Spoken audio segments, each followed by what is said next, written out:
से, उसमें हम कहना चाहेंगे कि हमारी तमाम हिंदू भाई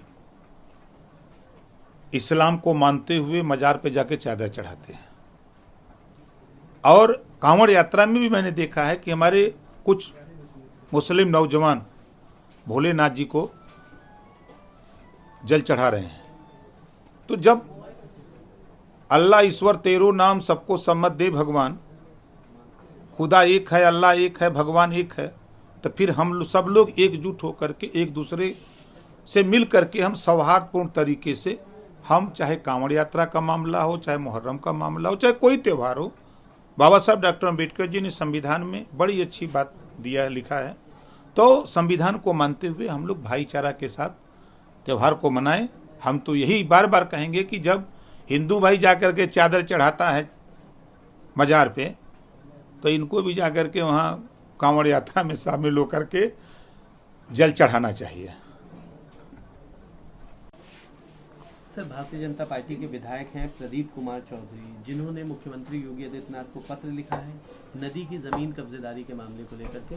तो इसमें एक बड़ा मुद्दा ये है कि आखिर क्या वजह है, क्या सुनवाई नहीं हो पा रही है विधायकों की या नेताओं की, जो उनको पत्र के माध्यम से अवगत कराना पड़ रहा है? देखिए, वो विधायक जी प्रदेश के सरकार के एक अंग हैं, तो उनकी ड्यूटी है कि उनके इलाके में अगर कोई बात हो रही हो तो उसको मुख्यमंत्री जी के संज्ञान में लाना उनका काम है। तो उसी कड़ी में वो मुख्यमंत्री जी को उस प्रकरण को यहाँ तक पहुँचाए हैं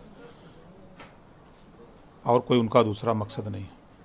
इसके साथ ही एक अहम सवाल है, कल जिस तरह से बजट पेश हुआ उसके बाद इंडिया गठबंधन के जो नेता हैं उन्होंने इसका कड़ा विरोध किया, बजट को बहुत सारी बातें कही कि ये धन्ना सेठों का बजट है या सरकार अपने बचाने के लिए जो है इस तरह का बजट पेश कर रही है। अखिलेश यादव ने कहा आज उसको लेकर के ये विरोध प्रदर्शन करेंगे इंडिया गठबंधन के लोग सदन। देखिए, पॉलिटिकल बयान है उन लोगों के।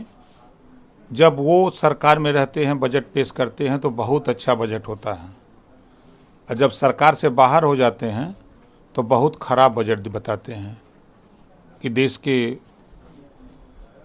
अहित में है, तमाम तरह की बातें करते हैं। लेकिन उनका बयान जब उनकी सरकार ने बजट पेश किया है तब उनके बयान को सुन लीजिए। और आज जिस तरह बोल रहे हैं विपक्ष के लोग, ये पिछड़ों के दुश्मन हैं, दलितों के दुश्मन हैं, मुसलमानों के दुश्मन हैं, गरीब कमजोरों के दुश्मन हैं।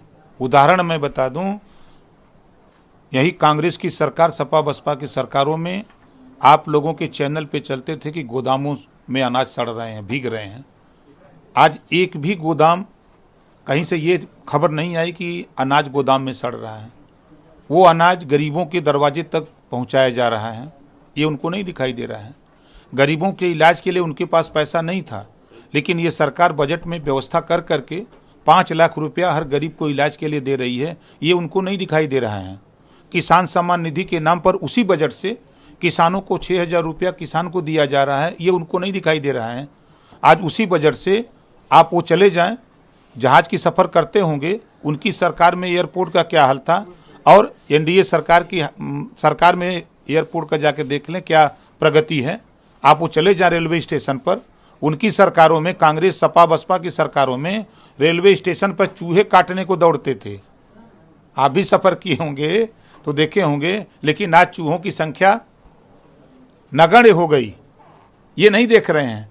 उनकी सरकारों में साफ सफाई के मामले में क्या हालत थी, आज साफ सफाई के मामले में आप चाहे हॉस्पिटल चले जाइए, चाहे रेलवे स्टेशन चले जाइए, चाहे कहीं चले जाइए, तो ये सरकार देश के विकास के लिए, प्रदेश के विकास के लिए, देश की सुरक्षा के लिए, नौजवानों के लिए, किसानों के लिए, सभी लोगों के लिए बेहतर काम कर रही है। जो बजट है वो देश के हित के लिए है, देश के 140 करोड़ की खुशहाली के लिए बजट है। ये विपक्ष का एक रोल है, और दूसरा उनका कोई इसके अलावा कुछ कर सकते हैं समाज के लिए।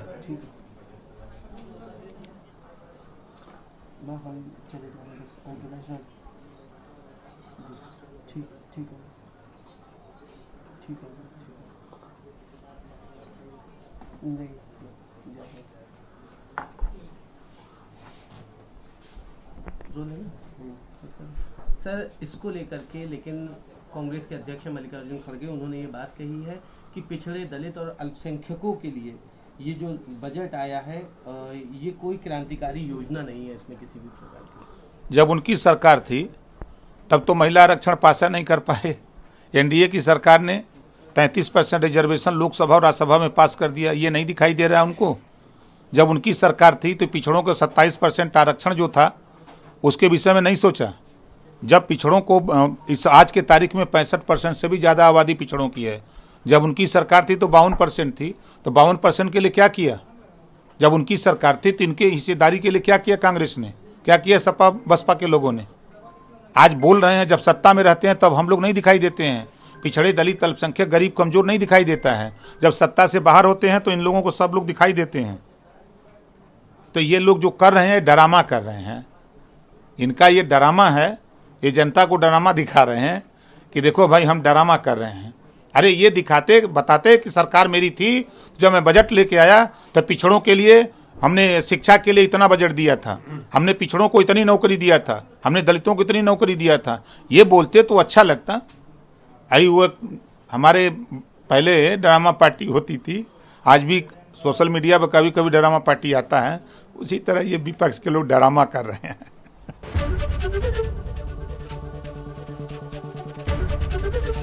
एबीपी गंगा, खबर आपकी, जुबान आपकी।